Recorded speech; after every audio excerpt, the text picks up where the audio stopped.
সত্যি কথা বলতে প্রত্যেকটা বাড়িতে মায়েদের একটা শখ থাকে যে তার নিজস্ব একটা ঠাকুর ঘর হবে। তো আমরা আমাদের এই বাড়িটা নতুন। এবার নতুন বাড়িতে ঠাকুর ঘরের স্থানটা কোথায় করব, সত্যি কথা বলছি তোমাদেরকে বন্ধুরা, ঠাকুর ঘরের স্থানটা কোথায় করব সঠিক করে আমরা ডিসাইড করেছিলাম না। লাস্টে আমাদের যে ঠাকুর ঘরটা হয়েছে না, একদম ঢুকতেই তোমার ডান হাতে আমাদের ঠাকুর ঘরটা হয়েছে। মানে আমাদের ঘরের যে মেন দরজা রয়েছে, মেন দরজার ঢুককেই ডান দিকে আমাদের হচ্ছে প্রথম ঠাকুর ঘর। অর্থাৎ প্রথমেই যখন কোথাও বেরোতে যাব তখনই আমাদের ঠাকুরকে দর্শন করে বেরোতে হয়। সুতরাং এইখানটায় একটা খুবই ভালো জিনিস হয়েছে। তো আজকে সেই ঠাকুর ঘরেই আজকে গুরু পূর্ণিমা রয়েছে। গুরু পূর্ণিমার জন্য মা এখানটায় দেখো আজকে ঠাকুরকে ভোগ দেবে। সেই ভোগ দেওয়ার জন্য এখানটায় আলপনা দিয়ে দিয়েছে, ভোগ তৈরি করেছে। আর এখানটায় মা পুজো দিতে অলরেডি বসে পড়েছে। মায়ের এখানটায় পুজো দেওয়ার ক্ষেত্রে দেখো কত সুন্দর করে ঠাকুর ঘরকে সাজিয়েছে মা।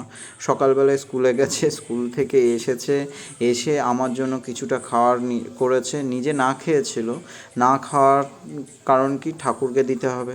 ঠাকুরকে দেওয়ার জন্য এখানটায় ঠাকুরের ভোগ রান্না করেছে। ভোগ করার পরে এখানটায় ঠাকুরকে অলরেডি পুজোর জন্য দিচ্ছে। নিজে এখনও খায়নি, কিন্তু নিজের এই ভিডিও ক্লিপটা আমি পরে দিচ্ছি ঠিকই, কিন্তু তখনও মা কিন্তু খেয়েছিল না। সেই খেতে খেতে সন্ধ্যাবেলা, মানে সন্ধ্যায় মা পুরো ঠাকুরকে মানে ভোগ চড়িয়ে সমস্ত কিছু করে ঠাকুরকে ভালো করে, মানে কি বলে ওটাকে, তোমার মানে তোমার অঞ্জলির মতো যে বেলপাতা সমস্ত কিছু ফুল বেলপাতা দিয়ে ভালো করে আরোহণ করে তারপরে মা লাস্ট এখানটায় দেখো বন্ধুরা, এখানটায় কী সুন্দর।